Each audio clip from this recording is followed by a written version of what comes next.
ZSRM নিবেদিত সংবাদ সম্প্রসারণে সবাইকে স্বাগত জানাচ্ছি। আমি মজুমদার জুয়েল। দিনে বাছাই করা সংবাদ এবং এর পর্যালোচনা নিয়ে সংবাদ সম্প্রসারণে আজ অতিথি হিসেবে স্টুডিওতে আছেন ঢাকা বিশ্ববিদ্যালয়ের কলা অনুষদের ডিন অধ্যাপক ডক্টর এম সিদ্দিকুর রহমান খান এবং দৈনিক সমকালের উপদেষ্টা সম্পাদক আবু সাইদ খান। দুজনকে স্বাগত জানাই আজকে সংবাদ সম্প্রসারণে। এম সিদ্দিকুর রহমান খান, ট্রাইব্যুনালে আজকে যে প্রজ্ঞাপন জারি হলো, ট্রাইব্যুনালের আইন সংশোধন মূলত আওয়ামী লীগের বিচার করার জন্যই আইনটির পরিবর্তন। তাতে যে আইন সংশোধন করা হচ্ছে সেটি প্রচারণার সুযোগ থাকবে না আওয়ামী লীগের, সেটি যেমন ঠিক, তেমনি এই আইনটি কেমন হলো, ট্রাইব্যুনাল 2ও গঠিত হচ্ছে এর মধ্যে। জি, ধন্যবাদ আপনাকে এবং আমার সাথে আবু সাইদ খান ভাই আছেন, তাকে শুভেচ্ছা। দর্শক যারা দেখছেন, আমরা এমনটাই শুনেছিলাম গতকাল অন্তর্বর্তীকালীন সরকারের উপদেষ্টা পরিষদের যে জরুরি বৈঠক হয়েছিল, সেই জরুরি বৈঠকের পর সাংবাদিকদেরকে আইন উপদেষ্টা যে ব্রিফিং করেছিলেন, সেই ব্রিফিংয়ে তিনি জনদাবির মুখে, আমরা জানি যে গত 3 দিন ধরে আওয়ামী লীগকে নিষিদ্ধ করার দাবিতে এনসিপি, জামাতে ইসলামীর অঙ্গ সংগঠন ছাত্রলীগ, ইনকিলাব মঞ্চসহ ইসলামী দলগুলো প্রধান উপদেষ্টার যমুনার সরকারি বাসভবনের সামনে অবস্থান ধর্মঘট এবং অবস্থান ঘেরাও এবং শাহবাগে তাদের যে অবস্থান, সেটার পরিপ্রেক্ষিতে কালকে যে উপদেষ্টা পরিষদের জরুরি বৈঠক হয়েছিল, সেই বৈঠক থেকে তারা আওয়ামী লীগের কার্যক্রমের উপর একটা নিষেধাজ্ঞা জারি করেছেন বিচার না হওয়া পর্যন্ত সংগঠনটির। এবং একই সংবাদ সম্মেলনে আমরা জেনেছিলাম যে উপদেষ্টা পরিষদ থেকে বৈঠক থেকে একটা সিদ্ধান্ত নেওয়া হয়েছে যে আইসিটি অ্যাক্ট 1973 যেটি আমাদের আছে, সেটার সংশোধন করে রাজনৈতিক দল, আওয়ামী লীগ না, ঠিক রাজনৈতিক দলের রাজনৈতিক দলগুলোর বিচার কার্যক্রমের আওতায় আনার ব্যাপারে একটি আইনি সংশোধন হবে এবং সেটি আজকে অধ্যাদেশ আকারে গেজেট হিসাবে প্রকাশিত হয়েছে। এবং সেটি হলো সেকশন 2-তে যে আমাদের আছে, সেই সেকশন 2-তে সংশোধন করা হয়েছে এবং সেইখানে যে সন্ত্রাসী কার্যকলাপ বা রাষ্ট্রের নিরাপত্তা, সার্বভৌমত্বের হুমকি হয়, এই ধরনের কোনো রাজনৈতিক দলকেও বিচারের আওতায় আনা এবং সেখানে পানিশমেন্টের বিধানও একটা 20-এর বিতে সেখানে সংশোধন করে পানিশমেন্টের বিধানও সেখানে যুক্ত করা হয়েছে। আমরা জানি যে ছাত্র জনতার গণ অভ্যুত্থানের মধ্য দিয়ে আওয়ামী লীগের সরকারের পতন, ফ্যাসিবাদী সরকারের পতন এবং প্রধানমন্ত্রীর বিদেশে পলায়ন এবং পরবর্তী সময়ে যে সরকার গঠিত হওয়ার শুরু থেকেই এই বৈষম্য বিরোধী ছাত্র আন্দোলনের পক্ষ থেকে বিশেষ করে আওয়ামী লীগকে গণহত্যার দায়ে অভিযুক্ত করে তার নিষিদ্ধ করার একটা দাবি প্রবলভাবে উত্থাপিত হয়েছিল। আমরা দেখেছিলাম শুরুর দিকে আমাদের রাজনৈতিক দলগুলো, বিশেষ করে জামাতে ইসলামের আমির একসময় কিন্তু তাদের ব্যাপারে একটা সাধারণ ক্ষমাও তিনি ঘোষণা করেছিলেন আওয়ামী লীগের ব্যাপারে এবং সরকারের পক্ষ থেকে এই ছাত্র জনতার দাবির পরিপ্রেক্ষিতে আওয়ামী লীগের অঙ্গ সংগঠন ছাত্রলীগকে নিষিদ্ধ ঘোষণা করা হলে আওয়ামী লীগের ব্যাপারে প্রধান উপদেষ্টার সহ উপদেষ্টা পরিষদের আইন উপদেষ্টা এবং অন্যান্য অনেকেই বলেছিলেন যে আওয়ামী লীগকে নিষিদ্ধ করার ব্যাপারে তাদের আপাতত কোনো পরিকল্পনা সরকারের নেই। তো এইরকম একটা অবস্থায় চলছিল, কিন্তু হঠাৎ করে রাজনীতিতে একটা উত্থাপ ছড়িয়েছে, বিশেষ করে সাবেক রাষ্ট্রপতির আব্দুল হামিদের যে বিদেশ গমন, এটাকে কেন্দ্র করে এবং এর প্রতিক্রিয়াতেই আমরা দেখেছি যে এনসিপি এবং অন্যান্য রাজনৈতিক দল, বিশেষ করে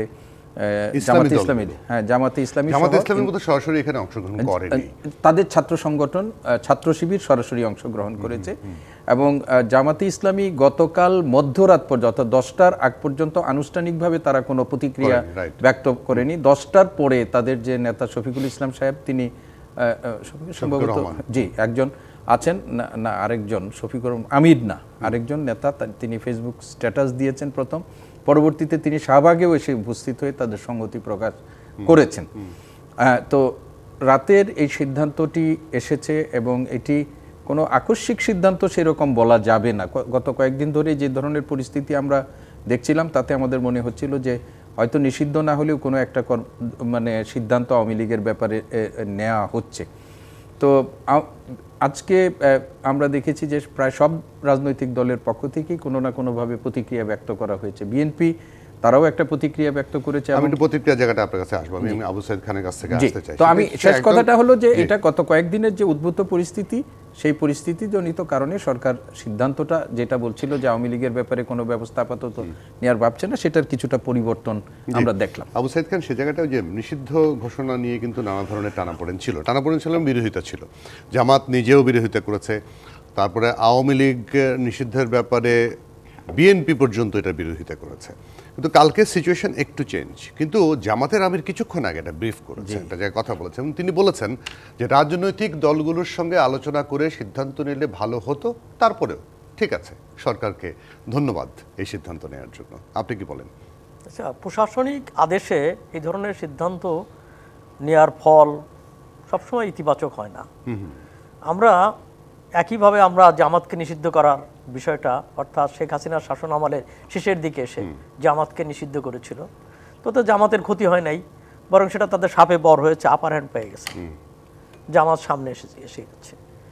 তো আজকেও যেখানে রাজনৈতিক দলগুলো তারা এক ধরনের সিদ্ধান্তহীনতার পরিচয় দিচ্ছে, যেমন ধরুন জনগণ, বিএনপির মির্জা ফখরুল ইসলাম আলমগীর বলেছেন জনগণ সিদ্ধান্ত নেবে। তো একই কথা যে দল হিসাবে তার নির্বাচনে অংশগ্রহণে কোনো বাধা নেই, এটা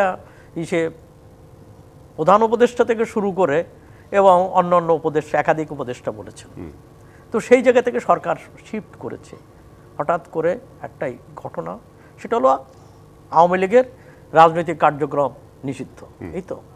কিন্তু আওয়ামী লীগের তো রাজনৈতিক কার্যক্রমই নেই। শেখ হাসিনা দেশ ত্যাগ করার পর নেতারা অনেকেই দেশ ত্যাগ করেছেন, অনেকে আত্মগোপন আছে, পালিয়ে আছেন, অনেকে আপোষ করে আছেন।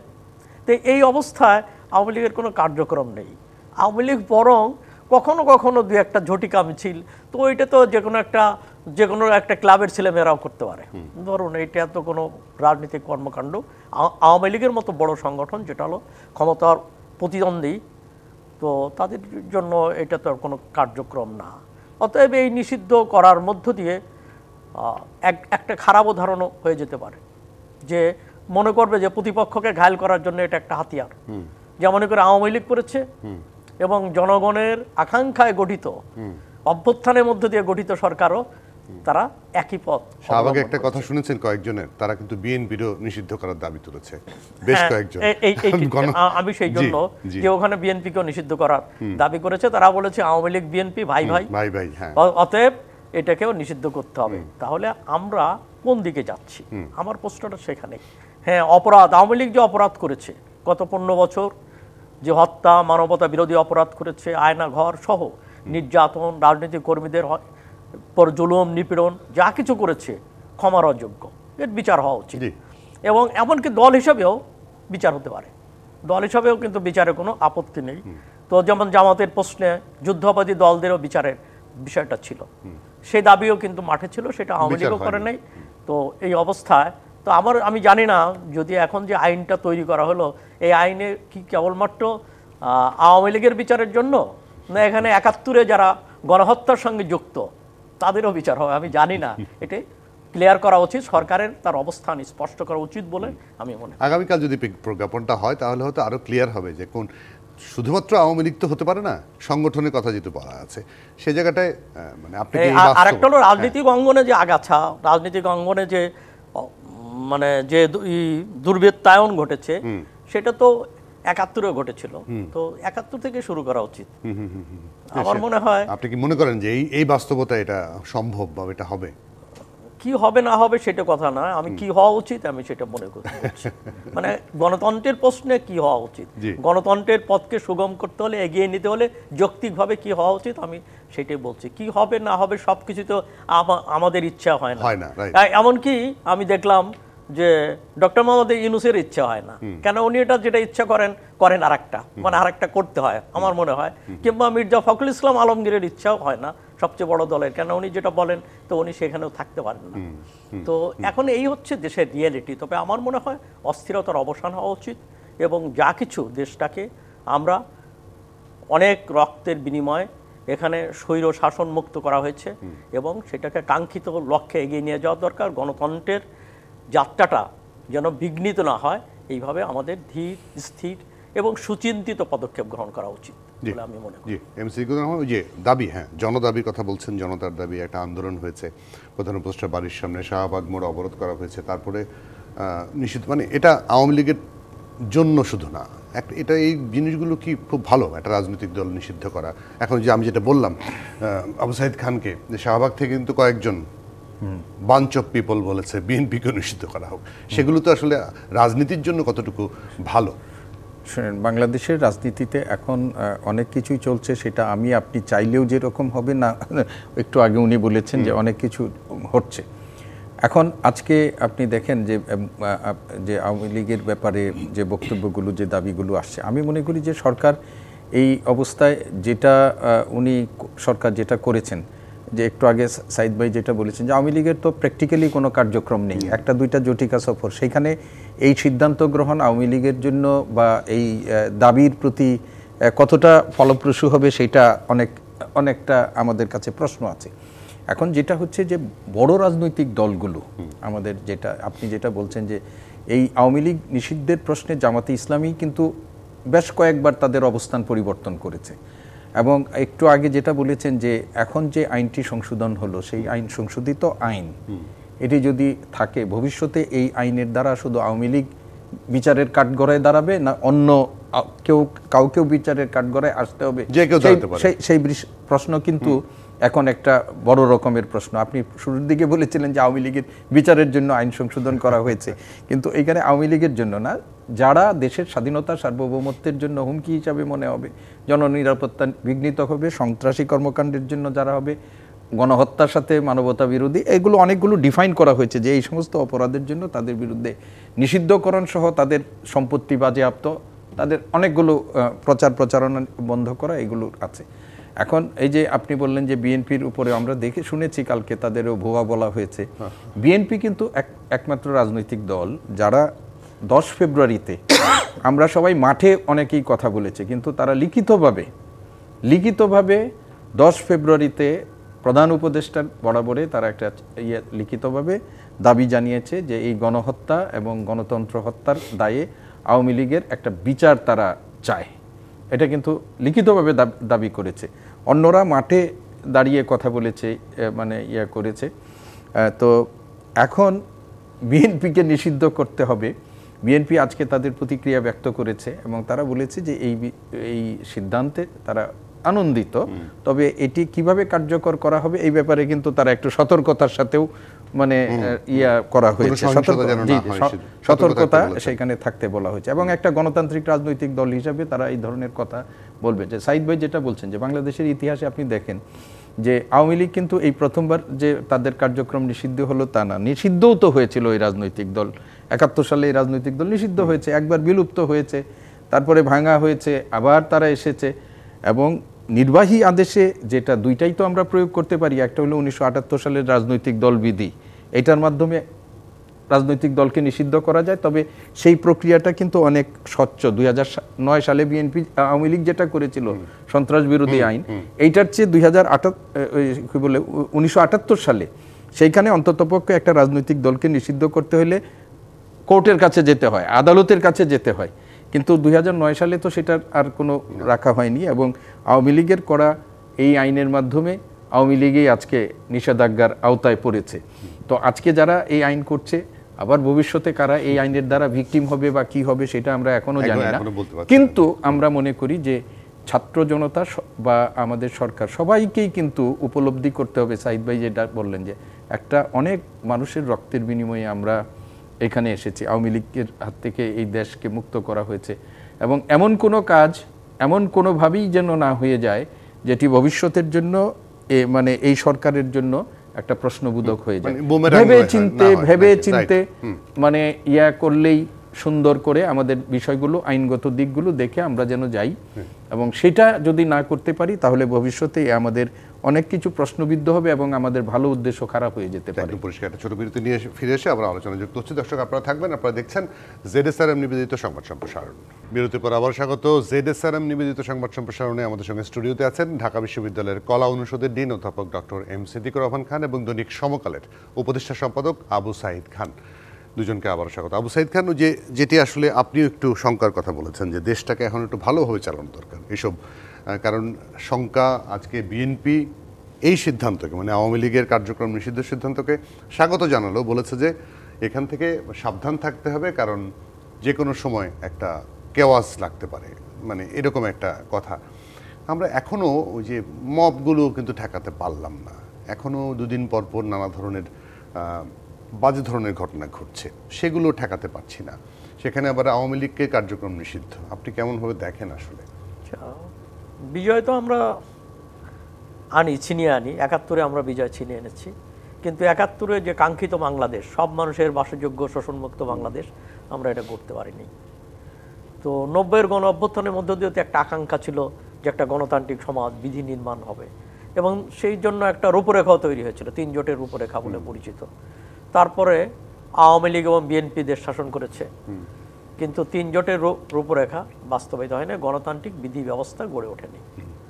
তো এবারও আমরা অনেক স্বপ্ন দেখেছি, বৈষম্যের অবসান হবে, এখানে গণতান্ত্রিক ব্যবস্থা গড়ে উঠবে, এই সব স্বপ্ন দেখেছি আমরা। তো অতীতে আমরা পারিনি বলে এবার পারবো না এমনটা আমি মনে করি না, কিন্তু আমাদের পারতে হবে, কিন্তু করতে হলে সেখানে সতর্কিত অবস্থান গ্রহণ করা দরকার। এমন কোনো পদক্ষেপ গ্রহণ করা উচিত না, কিংবা আবেগ তাড়িত হয়ে তাৎক্ষণিকতায় তাড়িত হয়ে কোনো সিদ্ধান্ত গ্রহণ করা ঠিক না। যেমন ধরুন, রাজনীতির অঙ্গনে অনেক দল থাকে, তো সেই দলগুলোকে আপনি গণতন্ত্রের পথে নিয়মতান্ত্রিক রাজনীতির ভিতর নিয়ে আসতে হবে। আপনি এমন কোনো পদক্ষেপ নেবেন না যে নিয়মতান্ত্রিক রাজনীতি ছেড়ে অনিয়মতান্ত্রিক পথে চলে যায়। এমনকি যদি কোনো সন্ত্রাসী দল কিংবা সশস্ত্র গ্রুপ, তাদেরকেও সশস্ত্র অবস্থা থেকে ফিরিয়ে আনাটা দরকার, যে কারণে নকশালবাড়ি আন্দোলন থেকে তাদের ফিরিয়ে আনার চেষ্টা হয়েছে, পশ্চিমবঙ্গে হয়েছে। তো এই জায়গাটাগুলো পাহাড়েও হয়েছে। তো এই জায়গাগুলোকে আমাদের বোঝা উচিত যে এটা একটা রাজনীতিকে কখনো কোনো দলকে, কোনো অংশকে, কোনো গ্রুপকে আপনি সন্ত্রাসের দিকে, উগ্রতার দিকে ঠেলে দেবেন না, বরং তাদেরকে ডেমোক্রেটিক স্পেসটা দেন। আমরা হাসিনার শাসন আমলে বলেছি গণতান্ত্রিক স্পেসটা দরকার, তো এই স্পেসটা দেওয়া হয়নি। তার পরিণতি শেখ হাসিনাকে ভুগতে হয়েছে। তাকে বাংলাদেশের ইতিহাসে বোধহয় কিংবা এই উপমহাদেশে, বাংলাদেশের ইতিহাসে তো প্রথম ব্যক্তি যিনি দেশ ছেড়ে পালিয়ে গেছেন, লক্ষণ সেনের পরে প্রথম ব্যক্তি এই উপমহাদেশে। আচ্ছা, তো এখন এই যে ব্যাপারটা, তাহলে এইখানে আমাদের সেটা ভাবা দরকার যে আমরা কিভাবে এটাই হবে। আর একটা হচ্ছে যে রাজনীতিতে সবসময়, যেমন ধরুন যে আওয়ামী লীগ একটা বড় দল, ক্ষমতার প্রতিদ্বন্দ্বী, আওয়ামী লীগ এবং বিএনপি দীর্ঘদিন ধরে, তো কয়েক দশক ধরে ক্ষমতার প্রতিদ্বন্দ্বী।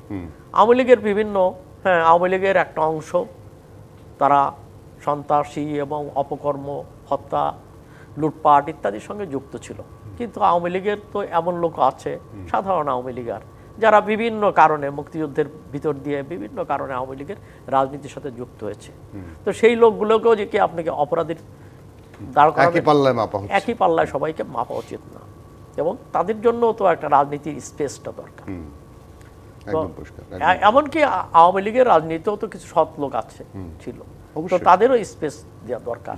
আর একটা হচ্ছে যে এই যে সরকার, শেখ হাসিনা সরকার যে কাজগুলো করেছে সেটা কিভাবে হয়েছে তো আমরা জানি। তার সঙ্গে শেখ হাসিনা কিংবা তার কিছু সাঙ্গপাঙ্গ কিংবা তার কিছু সভাসদ তারা যুক্ত ছিলেন, কিন্তু ব্যাপক তৃণমূলের আওয়ামী লীগার কিংবা তৃণমূলের মানুষ তাদেরকে এই জন্য কাঠগড়ায় দাঁড় করানো ঠিক না।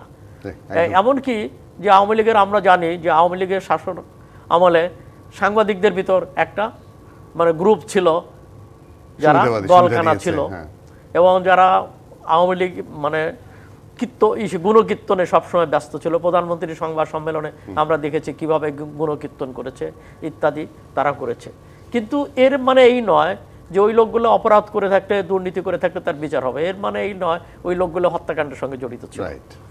তো এখানে আমাদের বিবেচনা করা উচিত যার অপরাধ যতটুকু ততটুকু তাকে বিচারের আওতায় আনা উচিত। নিরপরাধ লোক সে যে দলেরই করুক, যে অংশেরই হোক, যে মতের, যে পথের বিশ্বাসী লোকই হোক না কেন, তাকে যেন বিনা বিচারে কিংবা শাস্তি না দেওয়া হয়। এবং এই জায়গাগুলোকে আমাদের শাসকদের এটা খেয়াল রাখতে হবে। এবং দেশটা কেবলমাত্র তো দরবেশদের দেশ না, এখানে পাপি তাপি সমস্ত মানুষকে নিয়ে এই বাংলাদেশ, এবং সব ধর্মের, সব বর্ণের এবং ভালো মন্দ সবাই মিলে বাংলাদেশ এবং সবার অধিকার, একটা লোক খারাপ হতে পারে কিন্তু তার মানব অধিকারও সুনিশ্চিত হওয়া উচিত। সিদ্দিকুর রহমান খান, এই জায়গাটায় ওই যে আবু সাইদ খান যেটি কথা বললেন, সেই জায়গাটায় যে একটা কথা আপনি নিশ্চয়ই জানেন, ট্রুথ এবং রিকনসিলিয়েশন কমিশন গঠন করার কথা বলছেন, সেটি নিয়ে আমার নানা আলোচনা এসছে যে এটি আসলে শুরুতেই হওয়া উচিত ছিল, হলে হয়তো আজকের এই হানাহানির জায়গাটা বন্ধ হতো। দেরিতে হলেও হবে বলছে, কিন্তু এখনো হয়নি। সেই জায়গাটা হলে এই সমস্যাগুলো সমাধান হবে বলে কি মনে হয় আপনার? দেখুন, আমরা তো একটা আশাবাদ নিয়েই এই আন্দোলনের সাথে যুক্ত হয়েছে এবং আওয়ামী লীগের বিরুদ্ধে গত 15-16 বছর ধরে এই ধরেন সাইদ ভাই, আমরা এইখানে বসে অব্যাহতভাবে আপনাদের অনেকের রক্তচক্ষুকে উপেক্ষা করে আমরা সাহসের সাথে এই কথা বলেছি এবং আজকে যে মানে আমাদের না অনেকের রক্তচক্ষু, না মানে মানে অনেকের রক্তচক্ষু, সরি আমি সংশোধন করলাম, আপনাদের এই সেটে, আপনাকে এই সেটে বসে আমাদের সাথে যারা সহ আলোচক থাকতেন তাদের অনেক ধরনের মানে বলবো যে একটু ভীতিকে উপেক্ষা করেই আমরা এই ধরনের কথা বলেছি। কেন বলতাম যে আমরা এমন একটা পরিবর্তন চাই, যে এমন একটা গণতান্ত্রিক অবস্থা চাই যেটা আমাদের বাংলাদেশের মানুষের বহুল কাঙ্ক্ষিত, কিন্তু আমাদের কথা কেউ শুনে নাই। এর পরিণতি কি হয়েছে একটু আগেই বলেছেন, এবং এই জবরদস্তিমূলক ব্যবস্থাপনা এই আওয়ামী লীগের মতো একটা ঐতিহ্যবাহী দলকে আজকে তাদের কার্যক্রম নিষিদ্ধের মতো তো একটা জায়গায় যেতে হয়েছে। এখন আজকে যে যারা ক্ষমতায় মানে রাষ্ট্র পরিচালনার দায়িত্ব প্রাপ্ত হয়েছেন, তাদেরকে এই দেশের মানুষ এই ম্যান্ডেট তাদের দিয়েছে এবং তারা রাষ্ট্র পরিচালনা করছেন এবং রাষ্ট্র মেরামতের কথা শুনছি, রাষ্ট্র মানে সংস্কারের কথা শুনছি, কিন্তু দেখতে দেখতে কিন্তু সময় অনেক যাচ্ছে, কিন্তু কার্যকর কোনো পদক্ষেপ কিন্তু এখনও বাস্তবায়ন করা সম্ভব হয় নাই। প্রতিনিয়ত আমরা আশার কথা শুনছি এবং সেই আশাবাদের উপর আমরা আস্থাও রাখছি, কিন্তু একটা সময়ে তো এই আস্থায় যদি আমাদের ফাটল ধরে তাহলে এইটার পরিণতিও ভালো হবে না। এখন ধরেন আপনি যেটা বলছেন যে এই 8-9 মাসে আপনি একটু আগে একটা মানে ট্রুথ অ্যান্ড রিকনসিলিয়েশন কমিশন গঠনের কথা বললে এটা হওয়া উচিত ছিল, কেননা একটা যে পরিস্থিতির মধ্য দিয়ে আওয়ামী লীগ ক্ষমতাচ্যুত হয়েছে এবং এরপরে আমাদের তো বাংলাদেশে হঠাৎ করে আমাদের পরবর্তী কী পদক্ষেপ হবে এই পরিকল্পনাও তো আমাদের ছিল না তাৎক্ষণিকভাবে। তো ফলে হয়তো আমরা মনে করেছি যে কিছুটা সময় লেগেছে, কিন্তু এটা যেন অনন্ত সময় না হয়। আমরা যত তাড়াতাড়ি পারি, উনি বলেছেন যে আমরা 71-এ আশাহত হয়েছি, 90-এ আশাহত হয়েছি, ইভেন 2007 সালে এসেও আমরা কিন্তু অনেক ধরনের আশাহত অবস্থার মধ্যে দিয়ে যাচ্ছি। এটার পুনরাবৃত্তি হোক, আমরা এটা কোনোভাবেই চাই না। এখন আজকে যেটা হয়েছে, তারুণ্যের একটা ধর্ম আছে। তারুণ্য কিন্তু সব কিছু যে আপনার যুক্তি দিয়ে বিচার করবে, সব কিছু দিয়ে যে হবে তা কিন্তু না। এই তারুণ্যকে যুক্তি নির্ভর করার জন্যও আমাদের একটা, যারা প্রবীণ আছেন, যারা আছেন, তাদেরও একটা দায়িত্ব কিন্তু প্রবীণদের তো ওরা নিবে না, না এটা দায়িত্ব তারা সম্পৃক্ত না, এখন সম্পৃক্ত করবে না, এটা তারা বলতেই পারে, কিন্তু আমরা এটুকু বলতে হয় যে আমাদের একটা পারিবারিক পরিমণ্ডলেও আমরা দেখি যে কোনো সময় সেটার আমরা অনুভব করি। তো যাই হোক, আজকে যে পরিস্থিতির মধ্যে আমরা আছি বাংলাদেশে, এবং সেই পরিস্থিতির মধ্যে অনেকের মধ্যেই আমরা আশাহতের মানে সুরটা শুনতে পাই, যে কিন্তু আমি খুব সবসময় ভাই আশাবাদী মানুষ। তো আজকে যেটি হয়েছে, সরকার আওয়ামী লীগের কার্যক্রম একটা নিষিদ্ধ করেছে, কিন্তু আইনি প্রক্রিয়ার মধ্য দিয়ে তারা যে পরবর্তী পদক্ষেপগুলো নিতে যাচ্ছে সেটাও কিন্তু একটা ইতিবাচক। সব নির্বাহী আদেশ যে ফলপ্রসূ হয় না, ভালো হয় না, আমি একটু আগে বলেছি 1978 সালের দলবিধি দিয়েই আপনি যেটা করেন না কেন, বা 2009 সালের সন্ত্রাস বিরোধী আইন, সেটাও কিন্তু সংশোধন অধ্যাদেশ আজকে খসড়াটা অনুমোদন হয়েছে আমাদের ইয়াতে, তো উপদেষ্টা পরিষদে। আমি শেষ কথাটা এটাই বলতে চাই যে অনেক রক্তের বিনিময়ে আমাদের এই নতুন বাংলাদেশের পথে আমরা হাঁটছি, কারো আবেগ বা কোনো ইয়ার মধ্য দিয়ে যেন এর মানে কোনো একদম পরিষ্কার। আর একটা বিরতি নিব ZSRM নিবেদিত সংবাদ সম্প্রসারণে, আপনারা আমাদের সঙ্গে থাকবেন আশা করি। বিরতির পর আবারও স্বাগত ZSRM নিবেদিত সংবাদ সম্প্রসারণে। সঙ্গে আছেন ডক্টর এম সিদ্দিকুর রহমান খান এবং আবু সাইদ খান, দুজনকে আবারও স্বাগত। আবু সাইদ খান, সংবিধান সংস্কার, নানা ধরনের সংস্কার কার্যক্রম তো চলছে, ঐকমত্য কমিশন আজকে একটা বড় আলোচনা হয়েছে, সেখানে বিশিষ্টজনরা বলেছেন যে সংবিধান মানে নতুন করে লেখা নয়, সংস্কার চান তারা। আবার এই কথাও এসছে যে বিভিন্ন ইস্যুতে রাজনৈতিক দলগুলো একমত হতে পারছে না, এটা একটা উদ্বেগের কারণ। 9 মাস হয়ে গেল এই 5ই আগস্টের পরে যদি ধরি, আপনি কি বলেন? একটা দেশের স্বাধীনতাও বারবার আসে না, সংবিধানও বারবার লেখা হয় না। মুক্তিযুদ্ধের মধ্যে দিয়ে লাখো শহীদের রক্তের বিনিময়ে আমরা স্বাধীনতা এসেছি, বাংলাদেশ রিপাবলিক অফ বাংলাদেশ গঠিত হয়েছে। তো এই গণপ্রজাতন্ত্রী বাংলাদেশ গঠিত হয়েছে এবং সেখানে সংবিধান তৈরি হয়েছে। এই সংবিধান নিঃসন্দেহে পরিবর্তনযোগ্য, সময়ের সঙ্গে যুগোপযোগী করা হবে। এখানে অগণতান্ত্রিক বিধান ঢুকে গেছে, সেগুলোকে গণতান্ত্রিক করতে হবে। কিন্তু সংবিধানকে ছুঁড়ে ফেলা এটা এক ধরনের রাজনৈতিক অস্থিরতার পরিচয়। যেমন ধরুন যে ভারতের সংবিধানে 106 বার, সম্ভবত 106 কি 7 বার সংশোধন হয়েছে, আমাদেরও হয়েছে। তো আমরা যেভাবে সংবিধানে কালাকানুন ঢুকে গেছে, যে পদ্ধতিতে, অর্থাৎ গণপরিষদের মাধ্যমে তো জাতীয় পরিষদের মাধ্যমে, জাতীয় সংসদের মাধ্যমে তো সেখানে কালাকানুনগুলো ঢুকেছে। অতএব এখানে জাতীয় সংসদের মাধ্যমে একই পদ্ধতিতে কালাকানুনগুলো যেটি দূর করা সম্ভব। এর জন্য আলাদা গণপরিষদ গঠন করার কোনো প্রয়োজন নেই এবং গণপরিষদ গঠনের মধ্য দিয়ে অবস্থাটা আরও প্রলম্বিত হবে। এবং এখানে একটা বুঝতে হবে যে দেশ পরিচালনার একটা রাজনৈতিক কর্মকাণ্ড এবং সেটা রাজনৈতিক দলকেই করতে হবে। রাজনৈতিক নেতাদের সম্বন্ধে যত সমালোচনায় থাকুক, কিন্তু আলটিমেটলি দেশ তো তাদেরই হাতে যাবে এবং তারাই দেশ পরিচালনা করবে। তো সেইটা যদি হয় তাহলে এখানে একটা নির্বাচিত সরকার দরকার এবং এই নির্বাচনের প্রয়োজনে পুলিশকে আবার নতুন করে পুলিশি ব্যবস্থা গড়ে তোলার জন্য, প্রশাসনকে ঠিক রাখার জন্য নির্বাচন কমিশনে যদি কোনো আইন হয় সেই সংস্কারগুলো করতে হবে। বাইরে যেটা দরকার সেটা একটা জাতীয় সনদ হতে পারে, জাতীয় অঙ্গীকারনামা হতে পারে, যেটাই আপনি নাম বলেন, যেটা জুলাই সনদ কথা বলা হচ্ছে, যে নামে আপনি তাকে বলেন।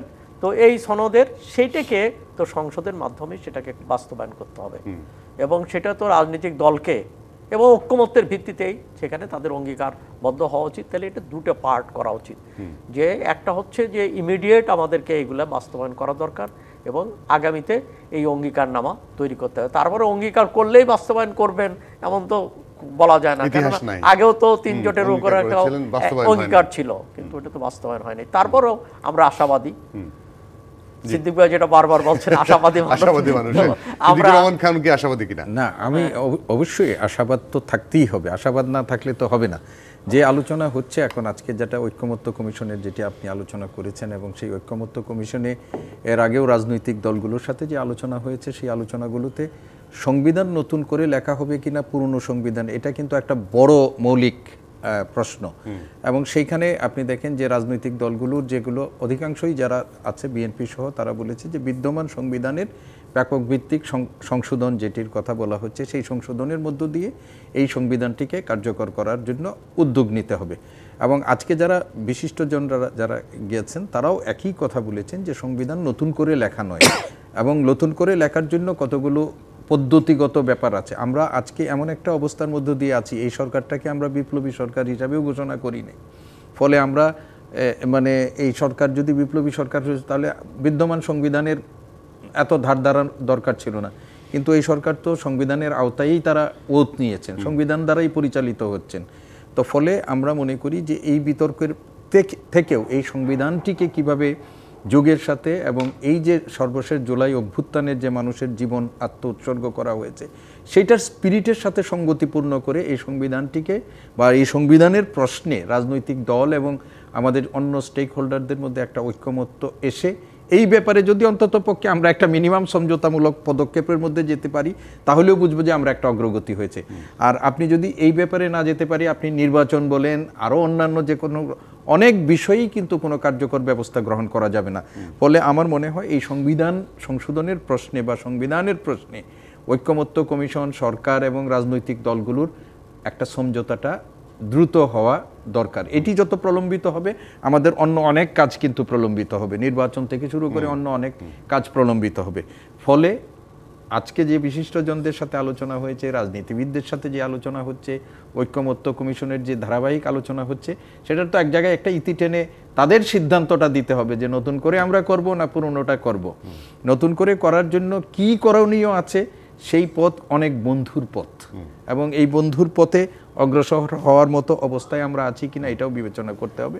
ফলে সংবিধানের প্রশ্নে এখন যেটা আছে যে রাজনৈতিক মানে ঐক্যমত্য কমিশন বা সংস্কার কমিশন যে পদক্ষেপগুলো দিয়েছে, মৌলিক কিছু বিষয়ে মানে রাজনৈতিক দলগুলোর মধ্যে একটা একটু দূরত্ব আমরা লক্ষ্য করছি বিভিন্ন রাজনৈতিক। তবে আমার ধারণা অব্যাহত আলোচনা যদি থাকে এবং সব পক্ষেরই যদি একটা সদিচ্ছা থাকে। প্রধান উপদেষ্টা তো বলেছেন যে যদি যে সংস্কারে একমত হবে দলগুলো সেগুলোই সংস্কার করব আমরা, পরে ভাস হতে হলো। তো যেগুলো হয়েছে তারা সব লিখিত দিয়েছে, মিলিয়ে পাশ করে দেন না, এত আলোচনা এত কিছু। আমরা এটা মনে করছি না যে এটা তড়িঘড়ি করে একেবারেই যে করে ফেলতে হবে, সেটাও আমরা মনে করছি না। আপনি দিয়েছেন, সেগুলো মিলিয়ে পাশ করে দেওয়ার মতো, ঠিক দেওয়ার মতোও তো কিছু না। আরও আলোচনা যদি হয় এবং যেগুলো দিয়েছে ঐক্যমত্য হয়েছে সেইখানেও যদি কোনো পরিমার্জন পরিসংশোধনের দরকার হয় সেগুলোও করতে হবে। কিন্তু একদিকে এটা যেন একবারে কালকেই করে ফেলতে হবে এমন কোনো কথা না, আবার এটা যে আরও অনেক পরীক্ষা নিরীক্ষার নামে সেটাও করা যাবে না। তো সংবিধান আমাদের আছে, এই সংবিধানে 17 বার সংশোধন হয়েছে, 18, 19, 20 এইভাবে চলতে থাকবে। এবং সংবিধানের অগণতান্ত্রিক চরিত্র এবং বিশেষ করে যেটার জন্য আমাদের এই লড়াই, যে এই সংবিধানের দোহাই দিয়ে কেউ নিজেকে ফেসিবাদী শক্তি হিসাবে প্রতিষ্ঠা করার যে মানে এবং সংবিধানে নতুন নতুন বিধান যুক্ত করে নিজের সুবিধা অনুযায়ী যে সংবিধানকে ব্যবহার করার যে অপচেষ্টা, সেটা রোধ করার উপায় অবলম্বন করেন। এম সিদ্দিকুর রহমান খান এবং আবু সাইদ খান দুজনকে অনেক ধন্যবাদ, কৃতজ্ঞতা আপনাদের আজকে সময় দেওয়ার জন্য। দর্শক, এই ছিল আজকের ZSRM নিবেদিত সংবাদ সম্প্রসারণে। ডিবিসির সঙ্গে থাকবেন।